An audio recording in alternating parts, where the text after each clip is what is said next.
Paso a compartirles mi pantalla.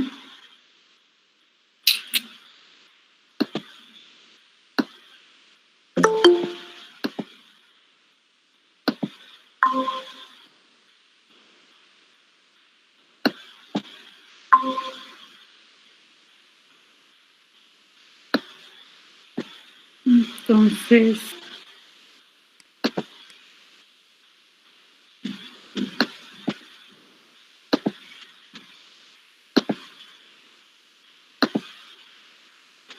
ok. Entonces vamos a iniciar la clase. Y lo que vamos a hacer el día de hoy es iniciar lo que es nuestro último tema para el semestre, que tiene que ver con estructuras de datos no lineales. ¿Ya? Entonces, voy a ir a buscar. Muy bien. Empecemos entonces. Hasta la anterior semana hemos estado viendo lo que son estructuras de datos lineales y como les había comentado, estamos viendo lo que son estructuras de datos lineales básicas, ¿no es cierto? Como son las listas, pilas y colas. ¿Qué consideraciones se tienen a la hora de hacer implementaciones para estas estructuras? ¿Por qué la existencia de ese concepto de iteradores dentro de lo que es estructura de datos? Y siempre cuidando, ¿no?, que las implementaciones que hagamos de las operaciones que proveemos para estas estructuras de datos sean lo más óptimas posible.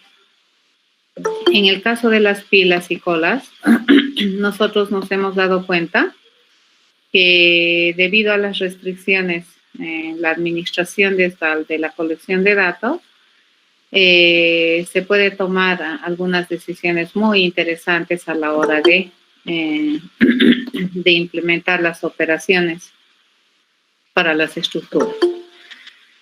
De la misma manera, entonces, cuando veamos lo que son estructuras de datos no lineales, la intención siempre es mirar un poquito conceptualmente qué es una estructura de datos no lineal, para qué sirve, y vamos a revisar las básicas y probablemente las más importantes y conocidas en el mundo de la programación, que como siempre algunas oportunidades les digo, es cultura general para un profesional en ciencias de la computación conocer estas estructuras de datos. Por ejemplo, si te hablan de una pila, una cola, tú deberías saber de qué están hablando. Si te hablan de una lista, eso es cultura general. Lo mismo para esta parte de estructuras de datos no lineales. Vamos a revisar estructuras que son básicas, las probablemente más significativas y representativas dentro del ámbito. ¿Ya? Bien, ¿por qué se dice estructura de datos no lineal? Se le llama así porque la forma en cómo nosotros concebimos el almacenamiento de información en una estructura de datos no lineal no sigue una línea como las estructuras de datos lineales. ¿Ya? Entonces, recuerdan que en las estructuras de datos lineales habíamos visto que la organización de las estructuras se basaban en prácticamente 4 propiedades, ¿no es cierto?, que tenían que ver con los elementos, sucesores, antecesores y posiciones. En las estructuras de datos no lineales resulta que la posibilidad de sucesión y antecesión de un elemento que se encuentra en la estructura se abre, ¿de acuerdo? Por lo que es completamente correcto en una estructura de datos no lineal que dado un elemento que pertenece a la colección, este pueda tener más de un sucesor. Y también es completamente permitido que ese pueda tener más de un antecesor. ¿Ya? Entonces, estas estructuras de datos no lineales usualmente pueden ser leídas en 2 dimensiones. ¿Ya? Y es por esa razón que probablemente un dato dentro de la estructura de datos no lineal pueda ocupar más de una posición. Eso va a depender de la perspectiva desde la cual estás queriendo ubicar el dato.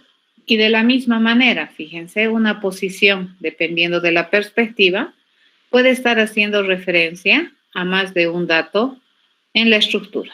Ya eso es completamente posible en una estructura de datos no lineal. Bien. Dicho esto, a ver, vamos a ver cómo sería la estructura de datos no lineal más general, digamos, o cómo más o menos se verían estas propiedades que acabo de enumerarles. Supongamos que esa es la colección de datos que queremos representar, ¿no es cierto? Esos 8 datos. Y es completamente posible, fíjense, que este dato S pueda tener más de un sucesor y pueda tener más de un antecesor. Es completamente factible en una estructura de datos no lineal. Entendiendo que nuestra lectura antecesor-sucesor es de izquierda a derecha. Ahora, dependiendo, ¿no es cierto? Si leemos de derecha a izquierda, esto puede jugar el rol de sucesores, de antecesores, y dependiendo desde dónde nos paramos en la estructura y en la colección, obviamente, los roles de cada dato van a cambiar, ¿no es cierto? Si nos paramos en H, S vendría a ser el antecesor de H, ¿ya? Pero si nos paramos en S, H vendría a ser el sucesor de S, y así, ¿ya? Entonces, esto es completamente posible en una estructura de datos no lineal. En las estructuras de datos no lineales, nosotros también decimos que dependiendo, ¿no ve?, de la perspectiva en cómo miremos la estructura y cómo leamos, es posible que un elemento puede estar ubicado en una misma posición. Ahora, depende mucho de cómo se lee, ¿ya? Si, digamos, nosotros ponemos nuestro foco de lectura en S y decimos que S está en la posición 1, por decir, entonces, respecto a S, que está en la posición 1, en una lectura antecesor-sucesor, ¿en qué posición les tocaría estar a los antecesores de SE? Es la pregunta. Les tocaría estar en la posición 0, ¿correcto? Y desde esta perspectiva, dice, desde S, si S se encuentra en la posición 1, entonces, ¿en qué posición se encontrarían los sucesores de S? Se deberían encontrar en la posición 2. Completamente válido. Ahora, si ustedes observan, resulta que si nosotros observamos la posición 2, siempre es relativa a S, en esta posición puede haber más de un dato que está ubicado, le llamaremos. Esta ubicación puede estar haciendo referencia a más de un dato. En esta ubicación siempre, ¿no ves? Relativo a S, están J, H y T. Eso es completamente válido en una estructura de datos no lineal, ¿ya? Ahora, obviamente, un elemento, dependiendo de cómo lo miras, puede ocupar más de una posición. Ahora, supongamos que nosotros lo miramos a toda la estructura a partir de D y sacudimos, ¿no es cierto?, a partir de D.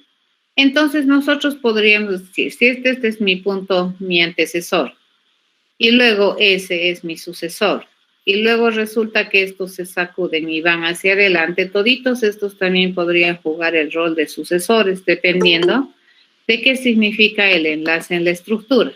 ¿De acuerdo? Ahorita, como tenemos un enlace que es solo una lineecita, solo por la posición que ocupan en el espacio de izquierda a derecha, es que podemos decir que son antecesores o juegan el rol de antecesores de ese y sucesores, ¿ya? Eso es muy, muy común en una estructura de datos no lineal. Ahora depende, ¿no es cierto?, de qué significa este enlace para que esto se pueda reorganizar de otra manera. A esta lectura que se hace en una estructura de datos no lineal, considerando la relación antecesor-sucesor, se le conoce la dimensión de la profundidad.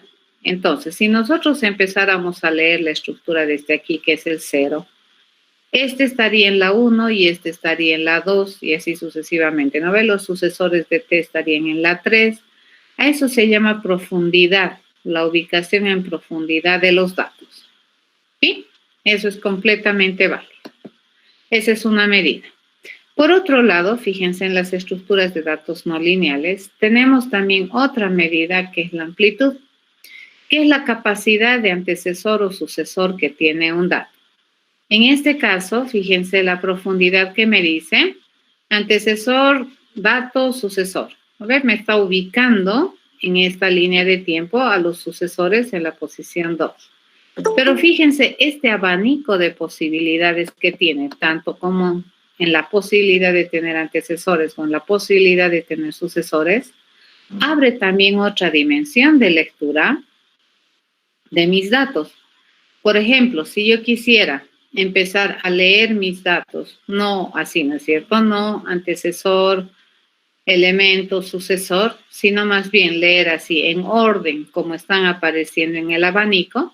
Este tranquilamente podría estar en la posición 0, este en la 1, este en la 2, este en la 3, este podría estar en la 4, 5, 6, 7. Ahora, si yo quiero mirar por amplitud aquí, entonces este también podría estar al mismo nivel en amplitud, en el 0, por decir. ¿Ya? Entonces, hay varias maneras de poder posicionar un elemento en una estructura de datos no lineal. ¿Ya? No hay una sola posición que ocupe este elemento en la estructura de datos en general. ¿Eso de qué va a depender? La posición del dato, ¿de qué va a depender? De la perspectiva con la que observas la estructura. ¿Ya? Entonces puedes observarla por profundidad, depende de dónde partes, ¿ya? Depende de cuál es tu foco de observación. Puedes querer ingresar a la estructura por el grado, ¿no? Por la amplitud de antecesor-sucesor que tiene, y esa es otra medida que se denomina amplitud, ¿ya? Entonces, hay varias cosas que tú puedes hacer con estas estructuras de datos no lineales, pero lo que sí queda claro es que esta estructura ya no se conforma en una lineecita, ¿no es cierto? No es como, los datos no se almacenan como una fila india, ¿entiende? Sino más bien pueden tener varias posibilidades de almacenamiento, como por ejemplo, esto parece una araña, ¿ya? Tiene varias patas, o puede ser algo como una red, puede ser más complicado de lo que nosotros podamos imaginar una estructura de datos no lineal. Bien, entonces, entre las estructuras de datos no lineales hay dos grandes grupos, le llamaremos, ¿de acuerdo? Que son los grupos más comunes de subclasificación en estas estructuras de datos, que vendrían a ser, un grupo se denominan árboles y el otro grupo grande se denominan los grafos. Resulta que los grafos vienen a ser la estructura de datos más compleja, completa, que existe dentro de las estructuras de datos. ¿Por qué? Porque todo lo que tiene o representa un grafo puede almacenar información.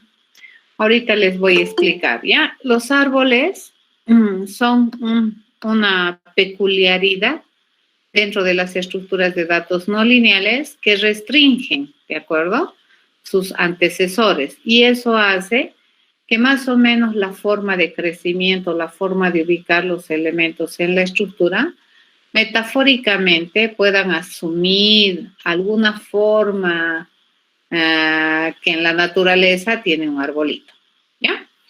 Bien, a ver, lo que en el curso, lo que nosotros vamos a estudiar son árboles, pero no quiero dejar de mostrarles un poquito lo que es un grafo, ¿ya? Y vamos a venirnos acá a la pizarrita para que yo les pueda mostrar cómo se concibe un grafo, ¿ya? Y cómo se define. Y ahí me van a entender por qué esta estructura de datos que se llama grafo viene a ser una de las estructuras de datos más complejas, completas que existe, ¿de acuerdo? Dentro de lo que es este tema que estamos avanzando. No es tema de nuestro curso llevar a fondo lo que es grafos, pero sí es importante que ustedes sepan por lo menos como conocimiento y concepto general qué es un grafo. Un grafo, usualmente, fíjense, un grafo viene a ser un concepto del mundo de las matemáticas. Y los grafos son relaciones matemáticas que se explican con usualmente una dupla de valores, ¿ya?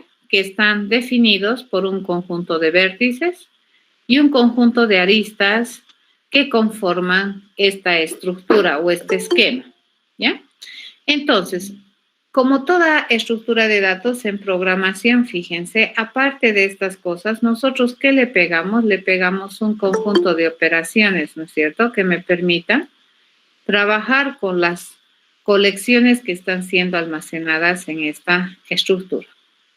A ver, pero matemáticamente un grafo se puede describir como un conjunto de vértices y un conjunto de aristas. Los vértices suelen ser los nodos que nosotros teníamos en nuestra implementación basada en enlaces. ¿Se acuerdan que para implementar basado en enlaces habíamos introducido esta nueva notación?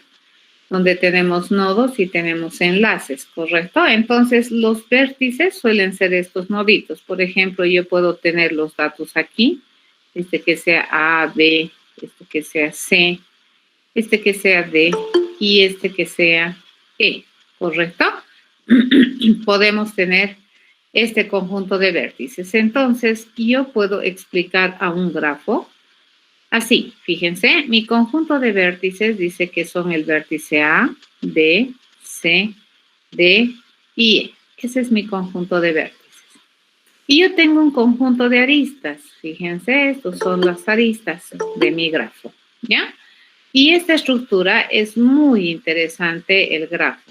Fíjense, ¿qué me puede modelar un grafo? Me puede modelar una red de datos, ¿ya? Por eso se dice que esta es una estructura de datos bastante compleja. Por ejemplo, tenemos esas aristas. Entonces, yo le digo, estas aristas vendrían a ser los enlaces que existen en la estructura entre los vértices. Y ahí estos que me generan conexión, ¿ya? Dentro de la estructura. Entonces, obviamente, cada uno de estos vértices en algún problema particular puede tener una significancia, ¿no ves? Si es que estos vértices, por ejemplo, representan computadoras en una red física, entonces estas líneas que significarían las conexiones que existen entre las computadoras, ¿no ves?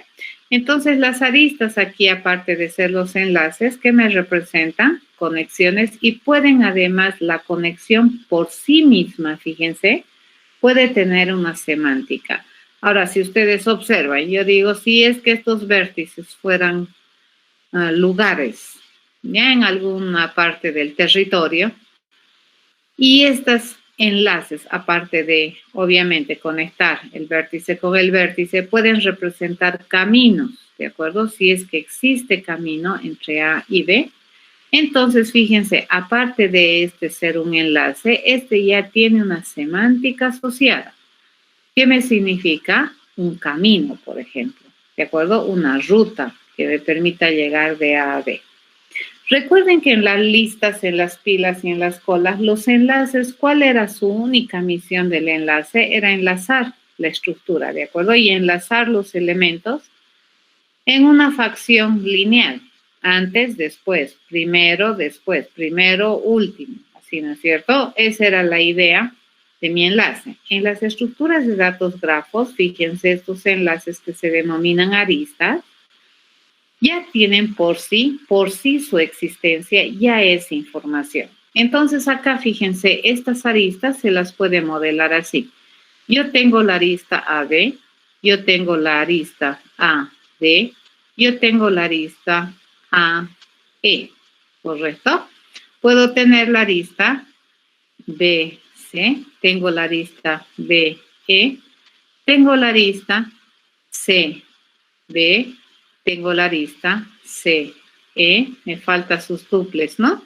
Tengo la arista DA, pero también tengo la arista BA, fíjense, tengo la arista BA, tengo la arista DA, tengo la arista AE, entonces tengo la arista EA, ¿correcto? También tengo la arista EB y también tengo la arista S.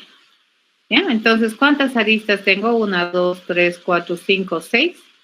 Y tendría el doble. Fíjense, entonces, esta arista, Aquí, como no tiene ninguna otra nomenclatura, eso quiere decir que es una conexión desde A hasta B, como de B hasta A. ¿Ya? Las dos se leen. Entonces, así se representaría ese conjunto de aristas. ¿De acuerdo? Por defecto, entonces, la arista per se ya es información. Si yo no quiero que B y D se conecten, entonces yo no voy a tener una arista. Y eso puede ser inclusive información. ¿Correcto? ¿Qué significa? Que no hay un camino directo de B a D. Pero yo puedo llegar de B a D, sí puedo llegar de B a D, yéndome por A y llegando a D. ¿Correcto? Entonces, esto que tenemos en nuestra estructura de datos grafo, per se, ya les decía, es información. Ahora, a este grafo que nosotros acabamos de describir, se lo puede describir así. Bueno, el dibujito es este, ¿no es cierto? Esta es la gráfica, esta es la representación gráfica de ese grafo. Esta vendría a ser una representación matemática del grafo, conjunto de vértices, conjunto de aristas, ¿ya? Y usualmente en un grafo no es obligatorio tener un punto de acceso especial, como en las listas, por ejemplo, ¿no es cierto? Teníamos un punto de acceso que se denominaba INI. En el caso de un grafo, cualquiera de los vértices puede ser un punto de acceso. ¿Ya? Inclusive la arista podría ser un punto de acceso en un grafo. Eso es muy interesante en las estructuras de datos grafos. A este grafo que acabamos de describir se le conoce, fíjense, como un grafo no dirigido, que significa que las aristas tienen significancia en ambos sentidos, ¿de acuerdo? Y además se le dice que es un grafo no dirigido y además es no pesado. ¿Qué significa? Que la arista per se significa conexión y que esta arista y esta arista tienen el mismo valor, ¿correcto? Entonces, solo la existencia de la arista y es información. Pero como no tenemos mayor información asociada, entonces todas las aristas para mí tienen igual valor informativo, ¿ya? Podemos tener otro tipo de grafos, fíjense, y podemos tener obviamente operaciones sobre estos grafos. Ahora nos pongamos a pensar, cuando nosotros vamos a hacer una inserción en el grafo, cuando queremos insertar, entonces podemos insertar ya sea un vértice o podemos querer insertar una arista, fíjense, en el grafo, cosa que en las estructuras de datos lineales jamás estábamos pensando en insertar un enlace, ¿correcto? Siempre que pensábamos insertar un dato, ¿ya? Ahora, la otra de las cosas que nosotros tenemos acá también de interesante e importante es que si bien es cierto acá en este dibujo de mi grafo que yo he hecho, tengo mis datos aparentemente en mis vértices, pues no es el único lugar donde yo puedo poner datos. ¿De acuerdo? Entonces puedo poner también dato en la arista. Ahorita les voy a explicar. Obviamente, mis procesos de eliminar también ahora ya no es tan sencillo, ¿no ve? Ya no le puedo decir eliminar dato, digamos. Ahora depende, ¿no es cierto? Si el dato vive en el vértice, entonces, ¿qué es lo que voy a eliminar? Un vértice. Pero si el dato vive en una arista o es una arista, entonces, ¿qué voy a eliminar? La arista, ¿ya? Entonces, acá sucede lo mismo, fíjense, vértice y arista. Yo debería poder insertar o eliminar vértice o arista. Y el acceder tiene un montón, fíjense, montón de posibilidades. Porque yo puedo acceder a un vértice y solamente miro aquí, digo, ¿no? Quiero saber si quiero acceder al tercer vértice, 1, 2, 3, digamos, acá. O la otra es si yo quiero acceder al vértice C a partir de A. Entonces eso ya tiene otra connotación, fíjense, que tiene que ver con lo que es recorridos, ¿ya? Entonces, cualquier vértice de un grafo es un punto de acceso, ya es un punto potencial de acceso. Este es un grafo no dirigido pesado. A ver, vamos a hacer este otro grafo, fíjense, que se escribe así, ¿ya? Vértices, aristas, y a veces viene con un conjunto de pesos, pero nosotros lo vamos a representar de esta manera. Por ejemplo, si tenemos la arista A, tenemos, o diré, el vértice A y el vértice B, y esta arista tiene un valor de 3, y tenemos el vértice C, y esta arista tiene un valor de 2, y tenemos esta otra arista que es 1, y tenemos este vértice que es D, que es 7, ¿ya? Y tenemos una arista de B a D, que es 5. Entonces, fíjense, este grafo está almacenando información, tanto en los vértices como en las aristas, ¿ya? Reitero, en los grafos las aristas, aparte de ser enlaces, por sí mismo ya es información que me permite indicar que hay conexión. Entonces, este grafo lo podemos representar así. ¿Cuántos vértices tiene? 4. ¿Cuántas aristas tiene este grafo? Fíjense, este grafo tiene 1, 2, 3, 4, 5. Y por anversa, viceversa, o sea, por ambos sentidos tiene que ir, ¿de acuerdo? Si hay la arista AB con peso 3, fíjense, este es el peso, ¿ya? Tenemos entonces la arista BA con el mismo peso, ¿correcto? Si tenemos la arista AC con peso 1, entonces tenemos la arista CA con peso 1. Si tenemos la arista AD con peso 7, entonces de manera recíproca tenemos la arista BA con peso 7, ¿ya? Si tenemos la arista, dice BC con peso 2, entonces tenemos la arista CB con peso 2, ¿correcto? Si tenemos la arista BD con peso 5, entonces tenemos la arista DB con peso 5, ¿correcto? ¿Cuántas aristas tenemos? 10. A este grafo se le conoce como un grafo no dirigido, pero pesado, ¿correcto? Pero es pesado. ¿Qué significa entonces cuando el grafo es pesado?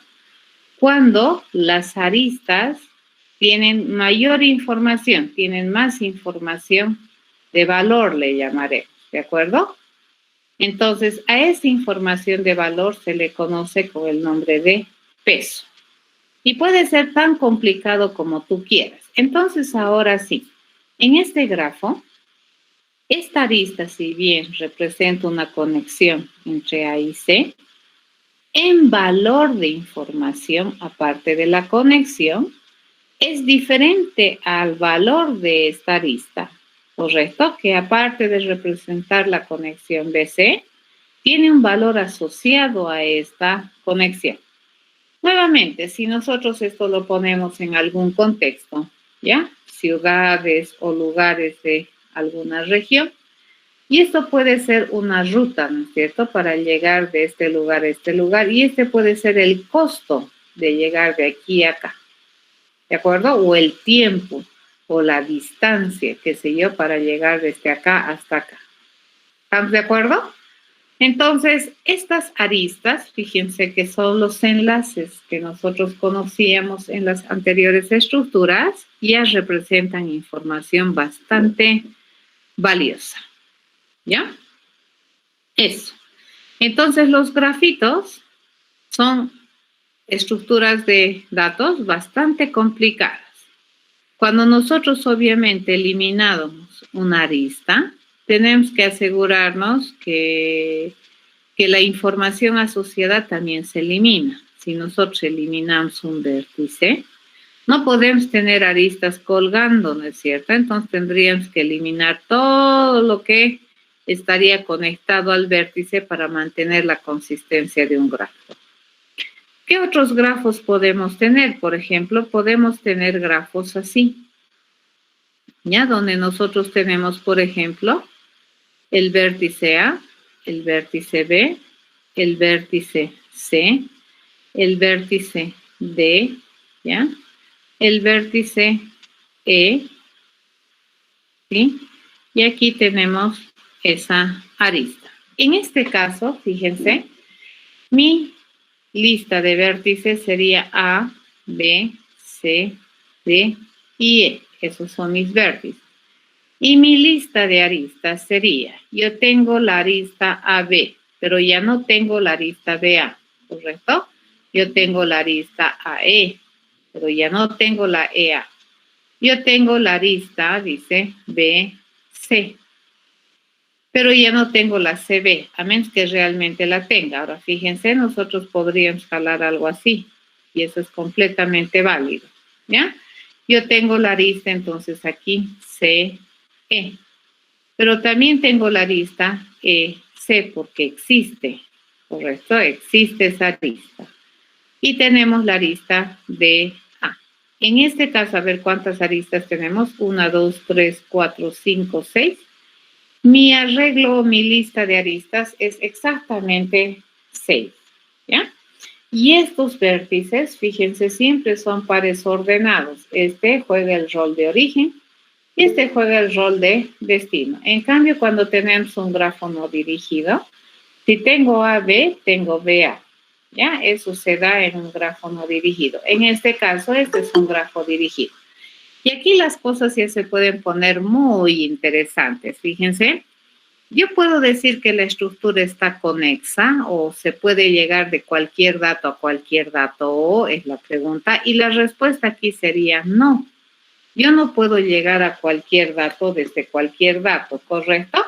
A ver, ¿qué dato es inalcanzable desde dónde?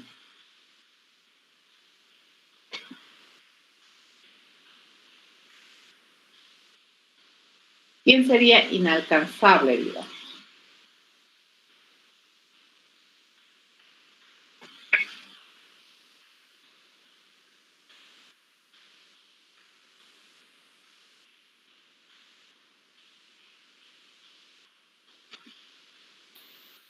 Sí, a D no podemos llegar desde A, ¿ya?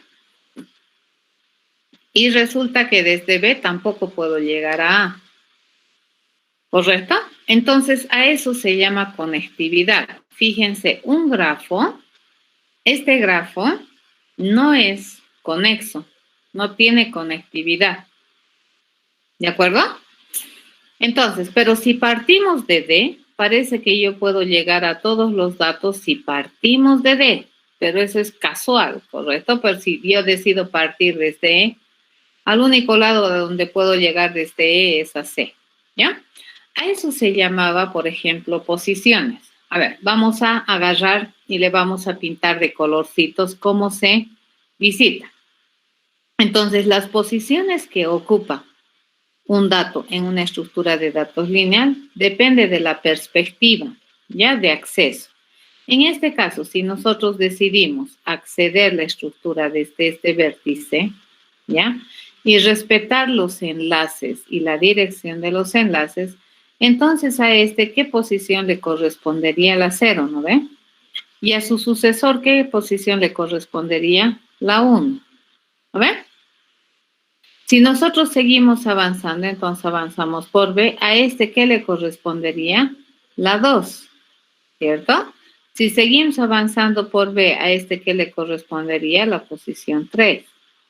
Si seguimos avanzando por C, a este, ¿qué posición le correspondería? La 4, ¿de acuerdo? Y aquí se trunca, ¿no es cierto?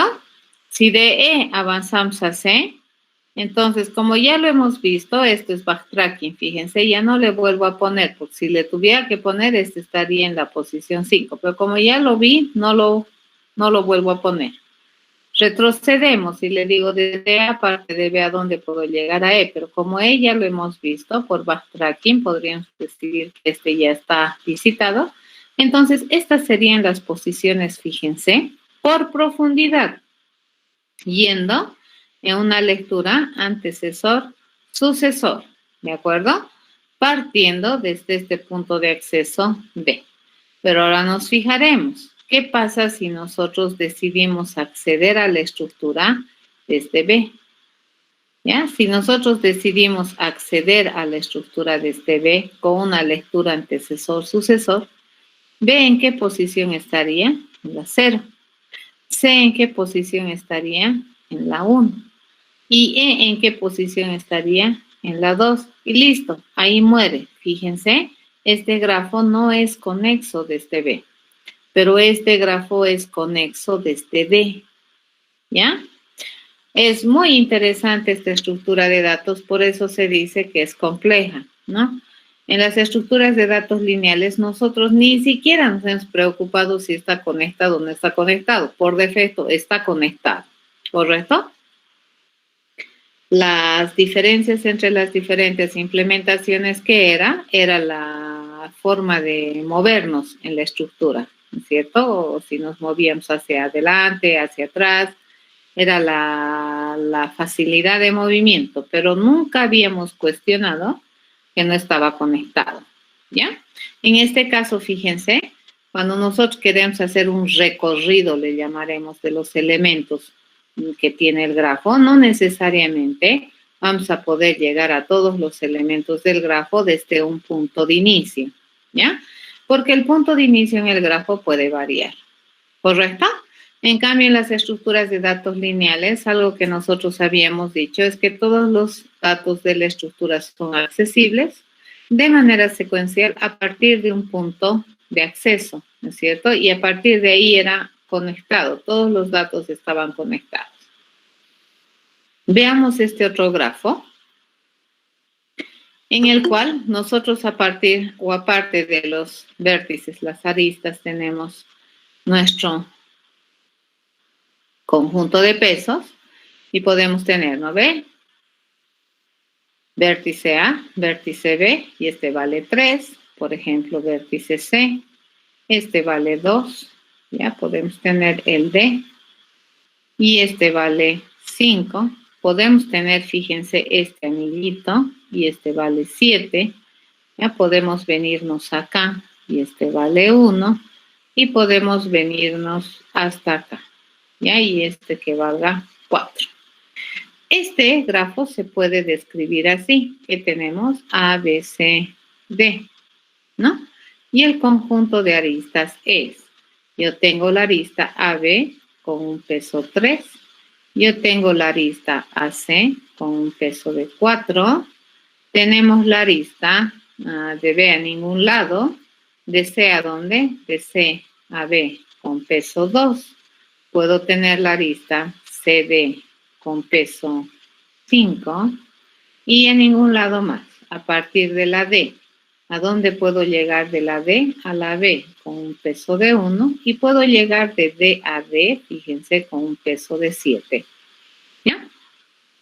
Y creo que no hay más. 1, 2, 3, 4, 5, 6 aristas y esto completaría mi lista de aristas. Este grafo que acabamos de escribir y describir es un grafo dirigido pesado. ¿De acuerdo? Ahora, este grafo conecta todos sus datos, que es la pregunta. Hay que ver. ¿Hay algún dato que no es alcanzable? Sí, por ejemplo, si nosotros partimos desde B, fíjense, si nuestro punto de acceso es el vértice B, o sea, no se puede llegar a ningún otro dato a partir de B, ¿correcto? Porque no hay ninguna arista saliente.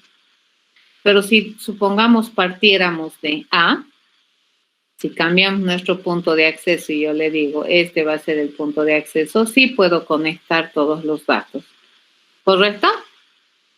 Eso, ¿ya? Estos son grafos dirigidos pesados. Dentro de los grafos existen también otro conjunto de grafos que se denominan, por ejemplo, los grafos cíclicos. ¿Ya? Entonces, por ejemplo, un grafo cíclico vendría a ser este.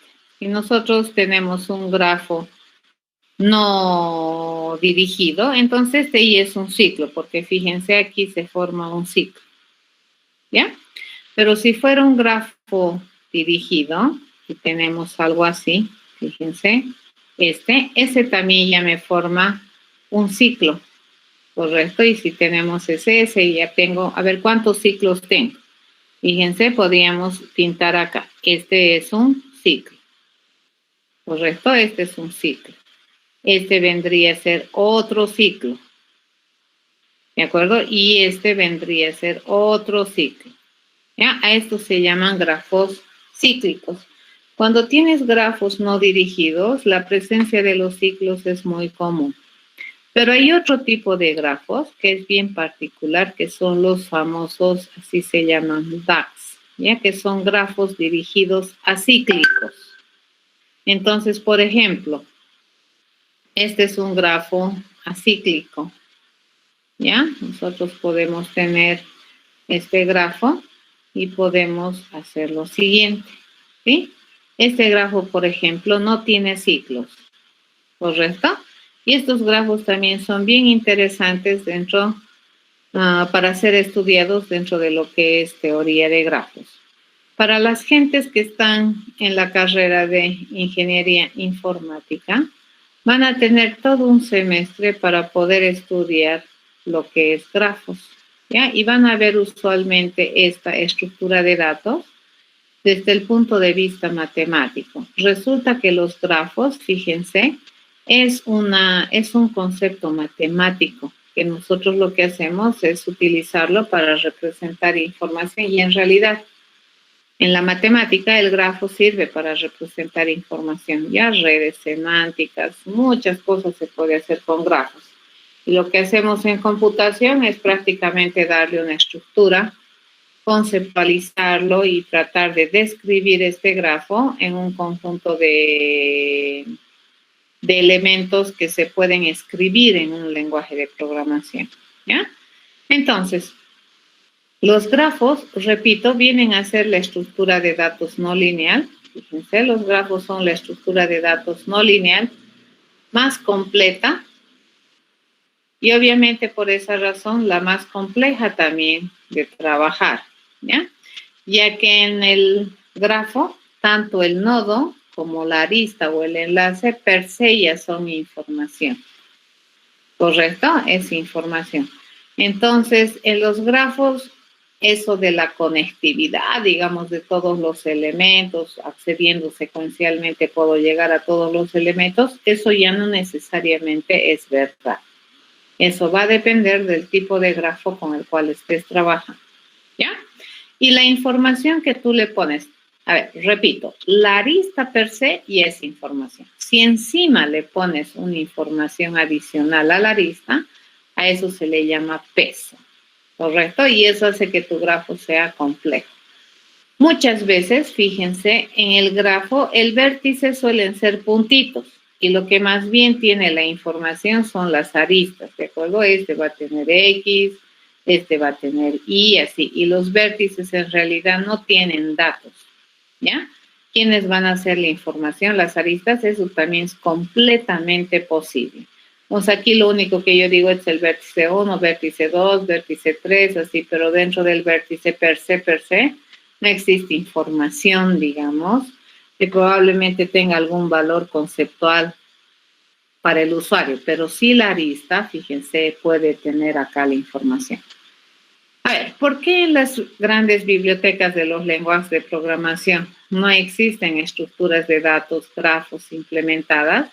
Porque los grafos no se implementan de un solo modo, se pueden implementar de varios modos y la implementación que tú decidas utilizar a un grafo va a depender muchísimo del problema que tú quieres resolver, ¿de acuerdo? Entonces, el problema determina mucho la forma en cómo tú vas a implementar un grafo, ¿de acuerdo?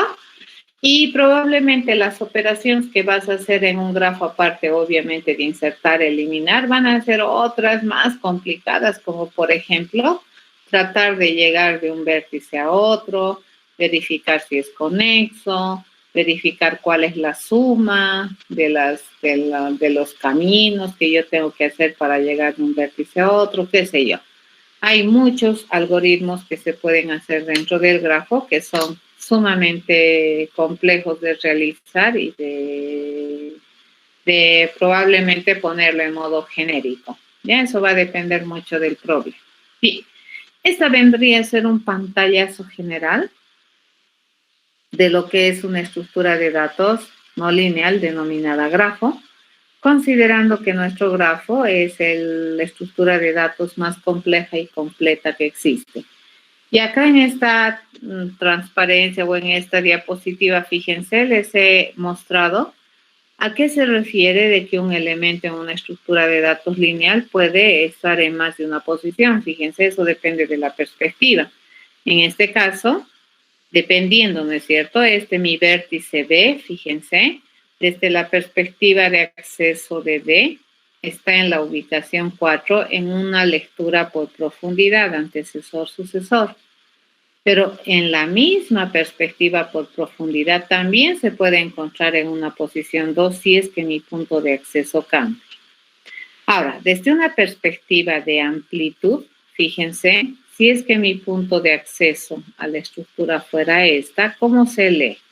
Vendría a estar en la posición 0. Y por amplitud, ¿qué es lo primero que hace? Barre el abanico, ¿correcto? Entonces va a decir, este está en la 1 y este está en la 2. Y luego barre el abanico, este está en la 3. ¿Ya? Pero antes de venir aquí, entonces va a barrer este abanico. Y dice, este está en la 3. Entonces, fíjense, va a ocupar también otro lugar dependiendo de la perspectiva. Esta perspectiva turquesa es una perspectiva por amplitud, ¿ya? Entonces, ¿cómo se visita por amplitud? Si yo tengo el elemento aquí y estos son sus sucesores, entonces le toca hacer 0, 1, 2, 3, 4. Y luego a partir de aquí, sería el 5, 6, 7, así, ¿ya? En cambio, desde una perspectiva de profundidad, si yo tengo y acá tengo mis sucesores, fíjense así, algo así. Entonces, este es el 0, este es el 1, este es el 2. Así vendría. Este es el 3, este es el 4, luego este es el 5, y si es que se había 6, así. ¿Ya? Así se lee. A eso se refiere, repito, que una posición probablemente puede estar haciendo referencia a más de un elemento, depende de la perspectiva. Y un dato, por ejemplo, el vértice, dependiendo de la perspectiva de la lectura y de qué dimensión tomas, puede asumir más de una posición completamente válida dentro de la estructura. Entonces, en un grafo ya no es interesante hacer este proceso, fíjense, acceder a la iésima posición. Aquí te voy a preguntar qué es I, digamos. ¿Qué posición? Por profundidad, por amplitud, respecto a quién la posición te van a preguntar. ¿Ya? Entonces probablemente tendrías que decir, acceder a los elementos de I partiendo mi inspección del vértice 0. Entonces aquí yo tengo que decirle también mi punto de inicio de acceso a la estructura, porque eso me va a determinar las posiciones. ¿Está bien? ¿Alguna consulta respecto a esta estructura de datos grafos? No vamos a ver más en el curso, ¿de acuerdo? Como les comento, los grafos tienden a ser estructuras de datos muy poderosas, pero la forma de implementar el grafo va a depender mucho del problema que tú quieras resolver. ¿Ya? ¿Alguna pregunta? ¿Han entendido esto de las posiciones que ocupa un dato? Eso es muy importante y en el grafo probablemente se ve bien clarito, ¿no? Esas propiedades que habíamos enumerado para una lista o para una estructura de datos no lineal.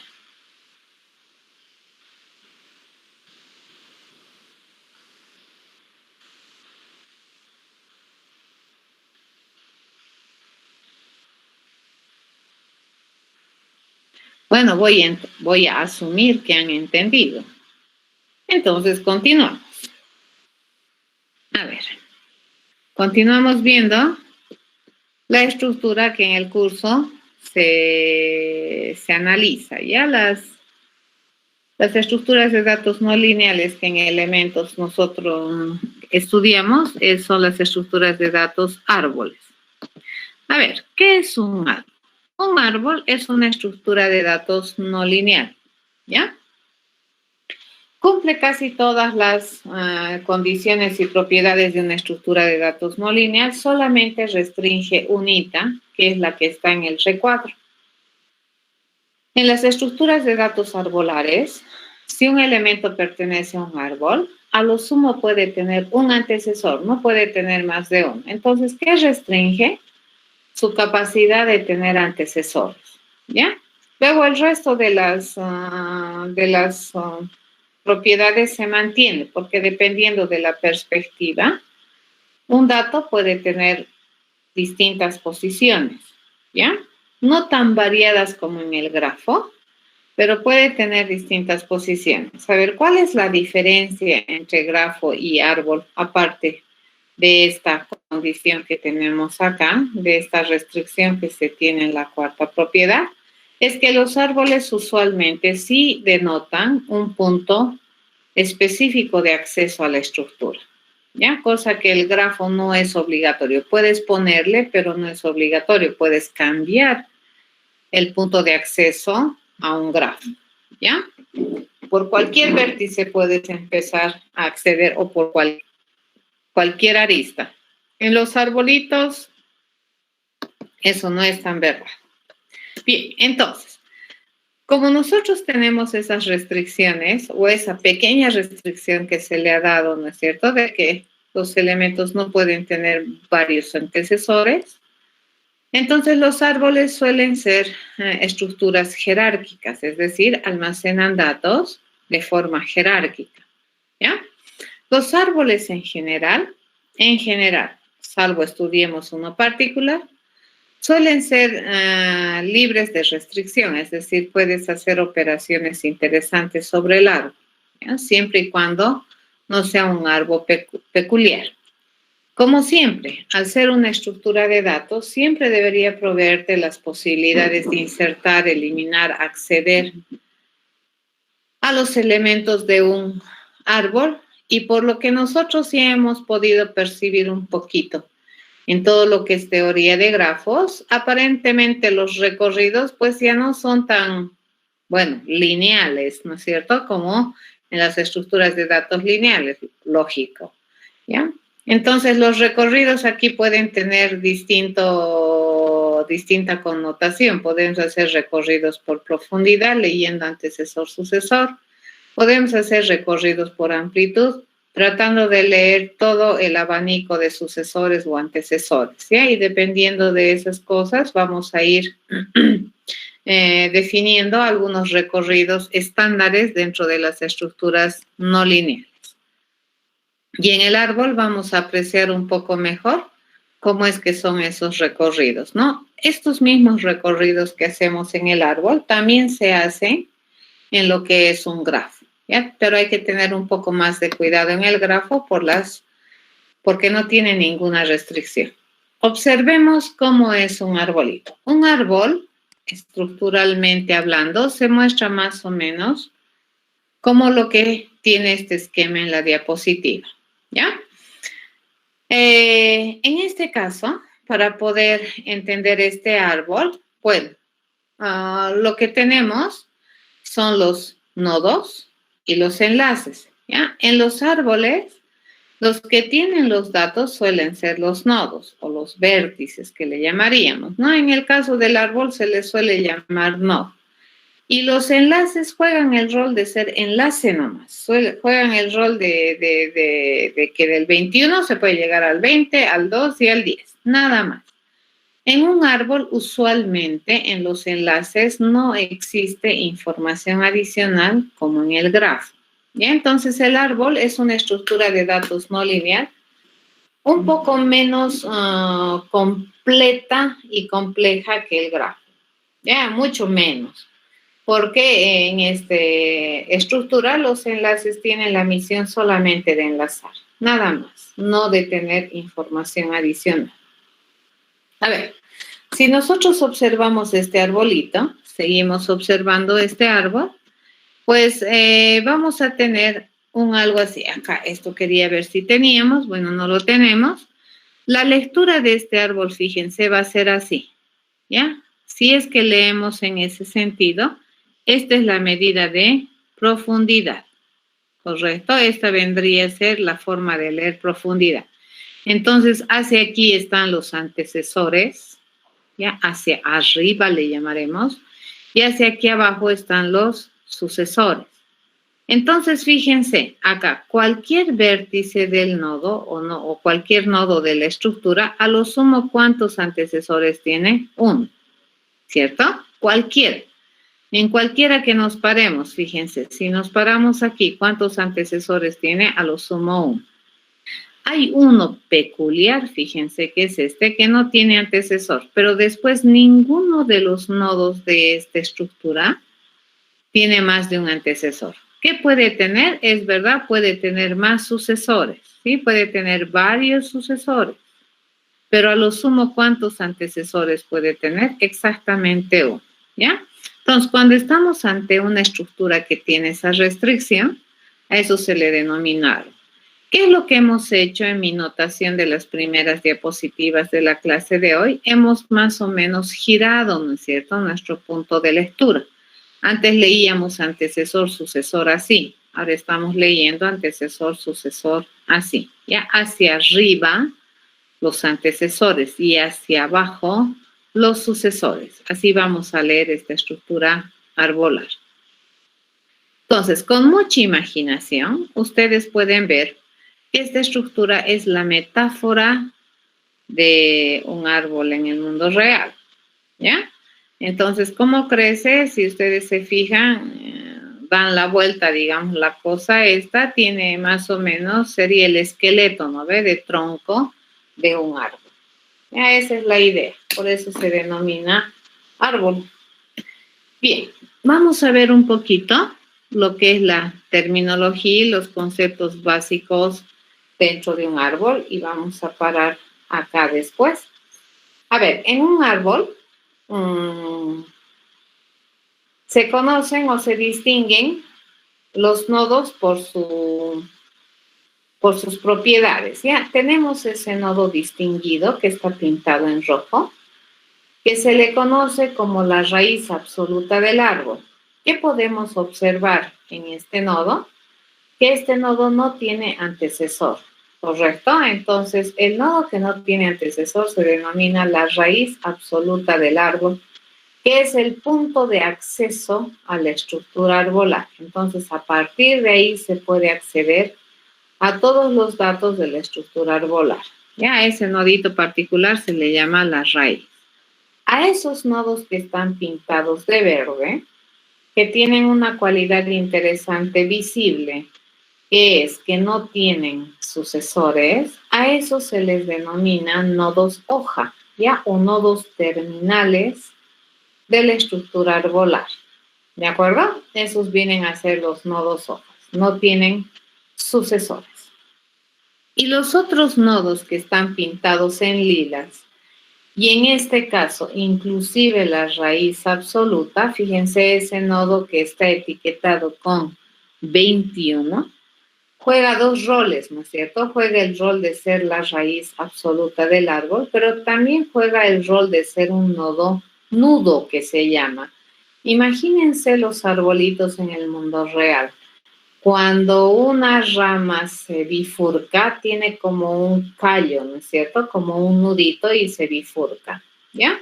Entonces, a esos nodos peculiares que se tienen en el árbol, que tienen sucesores por lo menos uno, a eso se les conoce como nodos nudo o nodos internos dentro de la estructura arbolar, ¿ya? Eso. Entonces, hay 3 clases de nodos en el árbol, ¿no ve? Las raíces absolutas, los nodos internos y los nodos hojas. Ya está. A ver, dentro de la terminología de una estructura arbolar, a los sucesores también se les conoce con el nombre de hijos. Y a los antecesores se les conoce con el nombre de padres, ¿ya? Entonces, es correcto preguntarle, por ejemplo, ¿cuáles son los sucesores de algún vértice o de algún nodo en la estructura arbolar? Por ejemplo, los sucesores o hijos de 21 serían el 20, el 2 y el 10. Si yo le pregunto por los sucesores del 12, el 12 tiene solamente un sucesor que vendría a ser el 6. A ese también se le denomina hijo del árbol, ¿de acuerdo? Esos son los hijos, ¿ya? Entonces, en consecuencia, fíjense, esta relación sucesores-hijos es Yo le doy un vértice o un dato y ¿qué me debería responder? Una lista de datos, ¿ya?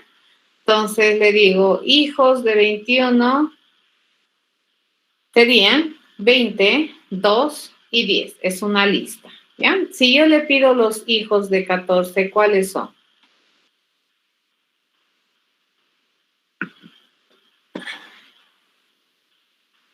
¿Cuáles son los hijos de 14?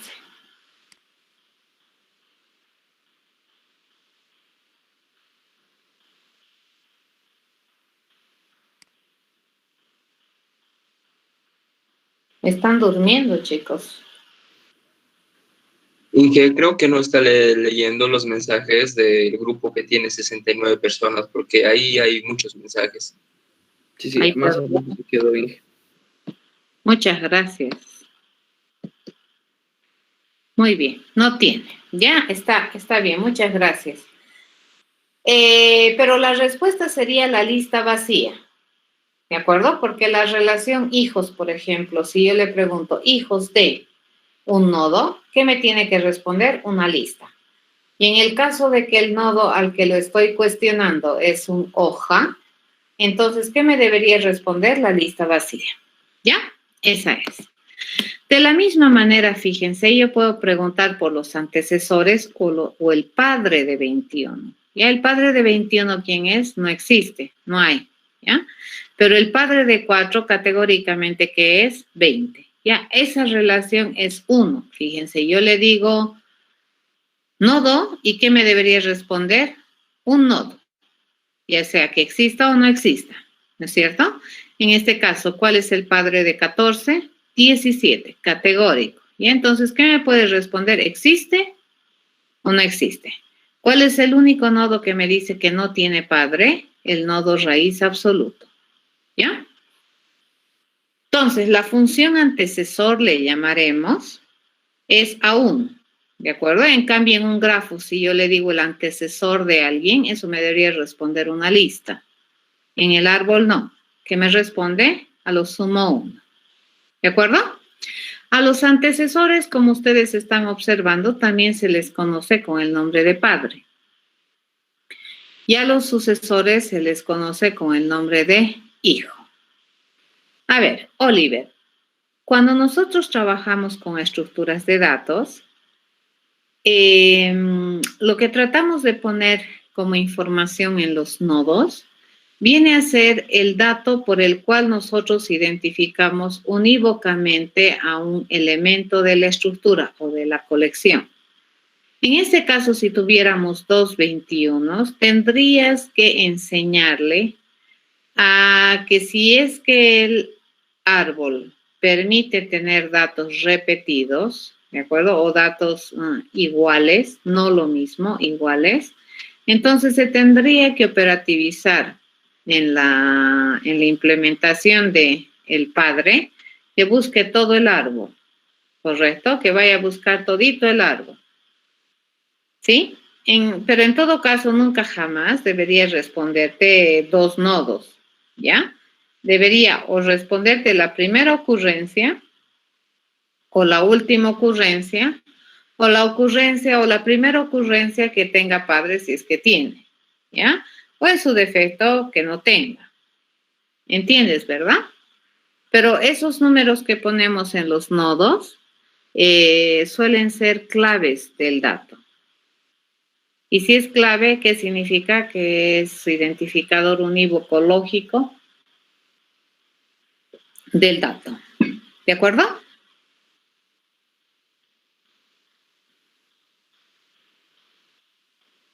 Ok. Seguimos entonces. A ver. Debido a que en terminología, en una estructura arbolar, al sucesor se le conoce como hijo y al antecesor se le conoce como padre, entonces toda la relación de parentela que tenemos, tíos, hermanos, primos, nietos, abuelos, bisabuelos, etcétera, que tú puedes determinar, dada la relación padre-hijo, se puede encontrar en una estructura arbolar. Entonces es muy, muy común, fíjense que en un árbol se haga esta clase de preguntas, ¿no? ¿Quién es el padre de? ¿Quién es el hijo de? ¿Quién es el tío de? ¿Quién es el hermano de? Es muy común. Ya entonces toda esta terminología familiar, tíos, primos, hermanos, nietos, bisnietos, abuelos, es completamente válida en ejercicios, en estructuras de datos arbolares. Por lo tanto, ¿quiénes serían los tíos de 21?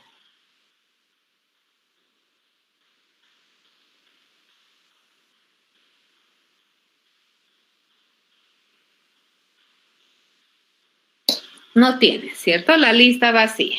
Eso. ¿Quiénes son los hermanos de 1?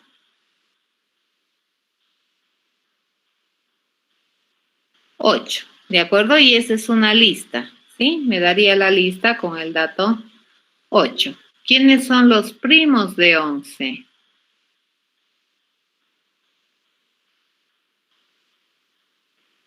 19 y 15, ¿sí? Serían los primos, ahora, bueno, como no me dice primos en primer grado, nada, primos, así en general, entonces serían todos los datos que están, pareciera, ¿no? A su mismo nivel, sin que sean sus hermanos. Esos serían los primos, ¿no?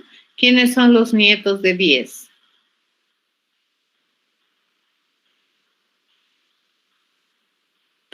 1 y 8, ¿correcto? Eso es. Entonces, fíjense, esta forma o esta terminología, digamos, que le hemos puesto de manera paralela al antecesor y sucesor, también me permite definir un otro concepto que se llama ascendencias, descendencias. ¿Ya? Entonces, podemos decir que toda la descendencia de 21 son todito el resto del árbol. Fíjense, tiene descendencias encabezadas de 20 para abajo, de 2 para abajo y de 10 para abajo. Esa es la descendencia del 21. Pero si yo hablo de la descendencia del 10, sería del 9 para abajo. ¿Entienden eso? Esa es la descendencia. ¿Ya? Y la ascendencia es al revés. Por ejemplo, si yo le digo, ¿cuál es la ascendencia del 15? Sería el 8, el 9, el 10 y el 21. Esa es su ascendencia. ¿Ya? Completamente válido esa clase de nomenclatura debido a las relaciones familiares.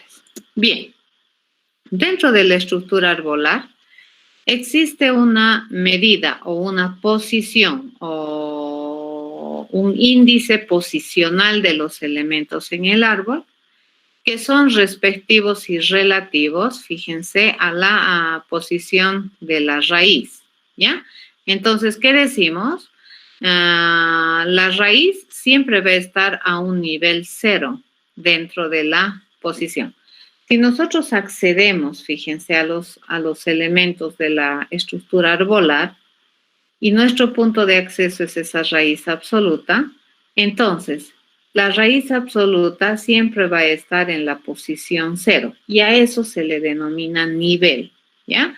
El nivel del 21, ¿cuánto es? 0. Y a partir de ahí, leyendo sucesor, sucesor, sucesor, se va ubicando el nivel de cada uno de los elementos en el árbol. Por lo tanto, los elementos 20, 2 y 10 se encuentran a nivel 1 en el árbol, ¿ya? Los elementos, fíjense, 4 y 9 se ubican en el nivel 2 del árbol y así sucesivamente. En el nivel 6, ¿quiénes están ubicados? El 13, 18, 7 y 14, ¿correcto? Ahí está. Entonces, esta medida o este concepto, fíjense, de nivel, es una medida de profundidad que me permite ubicar un elemento del árbol en la lectura antecesor-sucesor. A ver, una otra manera de decir cuál es el nivel de un nodo en el árbol sería la cantidad de aristas que se necesita visitar o recorrer para llegar desde la raíz al nodo en cuestión, ¿no es cierto? Entonces, por ejemplo, si yo quiero llegar al nodo 1, ¿Cuántas aristas visito desde la raíz? 1, 2, 3. Y ese sería su nivel. ¿Ya? Entonces, todo nodo en el árbol siempre se encuentra en exactamente un nivel. Es imposible que en un instante de tiempo tú observas la estructura. Es imposible que un nodo ocupe más de un nivel en ese instante de tiempo. Ya tal vez en el transcurso de manejar la colección, insertar, eliminar, qué sé yo, el dato puede cambiar de nivel, pero si tú le sacas una foto en un instante de tiempo a la estructura, el dato siempre va a estar ubicado en exactamente un nivel. ¿Ya? Es imposible que esté en más de 2 niveles. ¿Sí? Por otro lado, este concepto de nivel también se aplica al árbol. Un árbol puede tener un nivel y el nivel de un árbol siempre es equivalente al nivel de la hoja más lejana a la raíz. ¿De acuerdo? En este caso, en este ejemplo particular, el nivel del árbol es 6. ¿Ya? Esa es una medida de profundidad, que vendría a ser el nivel. La otra medida de profundidad es la altura. ¿Ya? ¿La altura qué es? La altura es la medida que te permite saber cuán alto puedes llegar a partir de un nodo. ¿Ya? A ver, ponte a pensar que este es un árbol y esta es la raíz. Eso quiere decir que esta es la parte más baja del árbol y esta es la parte más alta del árbol. ¿Ya? Entonces, si tú te paras en un nodo de un árbol, es como si tú miraras hacia arriba y dices, a ver, ¿cuán alto puedo llegar a partir de este nodo? En este caso, fíjense, si yo me paro en el nodo 14, ¿ya? Que es un nodo hoja, y yo miro desde ese nodito hacia arriba y le digo, a ver, ¿a cuánta altura desde el nodo 14, a cuánta altura puedo alcanzar desde el nodo 14? Y la respuesta es 0. ¿Por qué? Porque desde el nodo hoja yo ya no puedo seguir, entre comillas, subiendo, ¿no es cierto? Entonces, mi arriba en la metáfora arbolar sería aquí y mi abajo en la metáfora arbolar sería acá. O sea, la raíz en el árbol donde está abajo y las hojas donde están arriba, ¿no es cierto? Solamente que nosotros escribimos al revés porque nuestro crecimiento es hacia abajo cuando se escribe, ¿ya? Entonces, este es el arriba de mi árbol y este es el abajo de mi árbol. Por eso se dice nivel 0 y estos son niveles más arriba. Entonces, si yo estoy parada en una hoja, yo ya no puedo alcanzar mayor altura porque desde la hoja ya no puedo caminar a ningún lado. Entonces, la hoja, ¿qué altura está?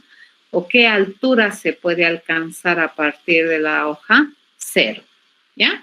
Pero si yo me paro, fíjense, en el nodo 20, yo digo, a ver, a partir del nodo 20, ¿qué altura puedo subir? ¿Cuánta altura puedo ascender? Yo digo 1, 2, 3, 4, 5. Estoy a una altura 5.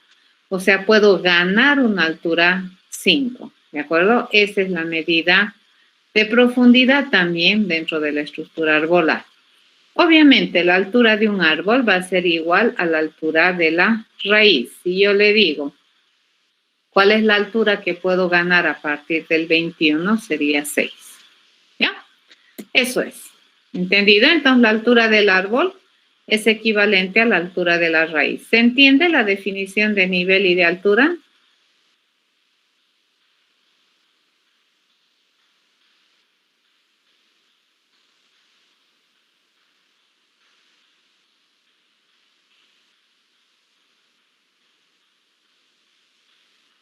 Ok.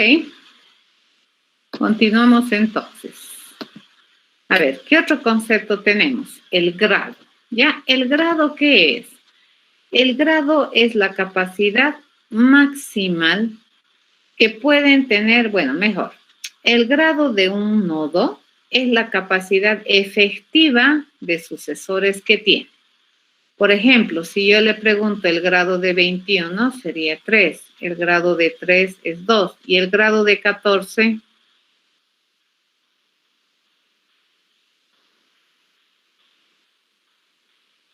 0. Correcto, ¿ya? Entonces el grado, fíjense, es una medida de amplitud. Eso te dice cuán gordito es el árbol. En cambio, las medidas de profundidad te dicen cuán alto es el árbol, ¿ya? El grado, entonces, te dice cuán gordito, cuán frondoso puede ser este arbolito. Y tiene que ver, en el caso particular del árbol, de la cantidad efectiva de sucesores que tiene cada nodo en el árbol. En el grafo es bien diferente, ¿ya? Porque el grado se puede dividir entre salientes y entrantes, ¿ya? Es muy diferente. En cambio aquí, tus entrantes, llamémosle, siempre va a ser uno. Entonces, ¿dónde existe la variedad? La variedad existe en los sucesores. Por lo tanto, el grado de un nodo en un árbol es la cantidad efectiva de sucesores que tiene, ¿ya? Hay muchas veces que los árboles se dicen que son gradados. ¿Qué significa?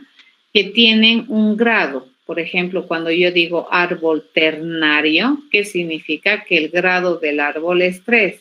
¿Eso qué significa? Que todo nodo que pertenece a este árbol, a lo sumo, puede tener 3 sucesores. No puede tener más de 3 sucesores. Y a eso se llama un árbol gradado, ¿correcto? Entonces, si nosotros le ponemos grado a un árbol, le definimos el grado a un árbol explícitamente, este grado tiene un rol muy determinante en la conformación de mi estructura arbolar y es la de decidir la capacidad máxima de sucesión que tiene cada nodo del árbol. En este caso, si nosotros decimos que el grado del árbol es 3, yo ya no podría ponerle un hijo más a 21, ¿correcto? Porque 21 ya tiene sus 3 hijos. ¿A quién sí le podría poner un hijo más? Al 9, por ejemplo. Le puedo aumentar un hijo más porque tiene 2 de 3 permitidos. ¿Ya? Entonces, el grado del árbol te determina la cantidad permitida maximal de sucesión que puede tener cada elemento o cada vértice o cada nodo en la estructura arbolar. ¿Ya? Hay árboles no gradados, fíjense, que no tienen grado, o sea que no te limitan la cantidad de sucesores que puedes tener, eso es también completamente válido, ¿ya? Pero también en un instante de tiempo le podrías preguntar, a ver, ¿cuál sería el grado del árbol si tuviéramos que definir cuál es el grado en este instante del árbol, que obviamente su grado puede ir cambiando si no tienes uno definido explícitamente? Podrías inspeccionar, ¿no es cierto?, cuál es el nodo que tiene mayor descendencia y ese podría informarte, ¿no? Este es el nodo que tiene mayor descendencia, en este caso, 3, ¿no? En este arbolito que tenemos acá, ¿ya? Entonces depende, ¿no? ¿Ve? De lo que tú quieras hacer. Existen entonces árboles con grado y árboles sin grado, ¿ya? Si es que existen árboles con grado, el grado determina o juega un rol muy importante en la conformación y en la organización del almacenamiento de la colección, ya que te limita la cantidad de sucesores que puede tener un elemento en la estructura arbolar. ¿De acuerdo? Ok, acá lo dejaremos, que vienen a ser los conceptos generales de una estructura arbolar. Y mañana con los del grupo 3 vamos a seguir viendo y el jueves con los del grupo 2 vamos a seguir viendo lo que viene a continuación, que vendría a ser un árbol binario. Prepárense sus maquinitas para empezar a programar. ¿De acuerdo? ¿Alguna consulta?